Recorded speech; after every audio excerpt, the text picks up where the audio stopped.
So my take on this whole One Ring is if it wasn't just a publicity stunt to kind of save, where they're headed, which has already been, you know, they dug themselves their own grave with the game. That's why they need to do these special cards and these serialized, they're nothing compared to the, let's just even say, Kaladesh inventions. It's really simple to say they're nothing compared to old retro foils or just old school cards in general with the flavor and the character that those had. But these new cards, they look really rushed, lazy, just everything about them is wrong. Sure, they might be worth something now, but, whoever's spending money on them, it's just ridiculous because even just the way the little serialized numbers look, it's just really goofy and just doesn't look good compared to sports cards and where they're, let's say, inspired from, which I doubt it's an inspiration. It's just, let's do that. The game isn't making as much because we killed the paper game, we killed the competitiveness, we killed this and that, the art. We have too many mechanics, too many sets coming out. Oh, let's try and save it by extending standard now. It's just, ridiculous. One bad decision after the next, and all of these other decisions are trying to save the bad decisions, and yet they somehow they don't line up in a nice parallel where it starts to build a nice road for the game. It just all is, smashing into each other and colliding.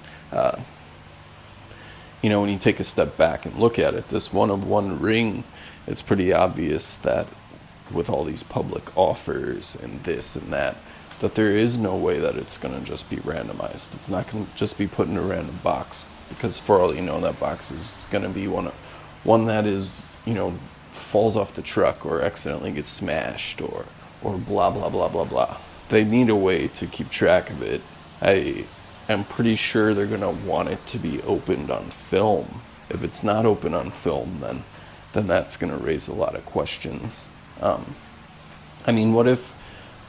What if you had no idea that, let's put this scenario out there. What if, it was Christmas coming up in 6 months now, and you bought one of these boxes for a sibling who loves Lord of the Rings, but they may not even like Magic, and you have no idea about Magic, but you went to Target, let's say, or you went to a store, you bought this box, and they open this card up, and they have no idea what it even is. It just says the One Ring, one of one, but lots of ones going on. They're like, hey, this looks cool. Like, they throw it back in the box. You know what I mean?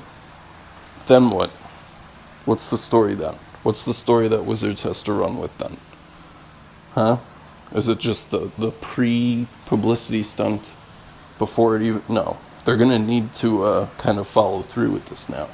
And the fact that it's all of the sponsored... The football player guy who plays Commander, and also he plays football, and then he plays Magic too. And he makes an offer for the card. Come on. Really? He has to do that publicly? It's no different than how you have to wonder, like, why politicians use Tweeter and Twitter. It's like, what? That's where we're at now? In 2023, we're at where we're getting these $1 million offers for Magic cards from football players and pop singers and this and that through tweeters and social media. No. It's obviously all staged, premeditated. There's no way it's just going to be randomized. Let's put it that way. There's too much riding on it for it to just be randomized, and I think it's a little too risky business for WotC to just kind of throw it in a box out there and not have, unless there's a tracking device in the box or something.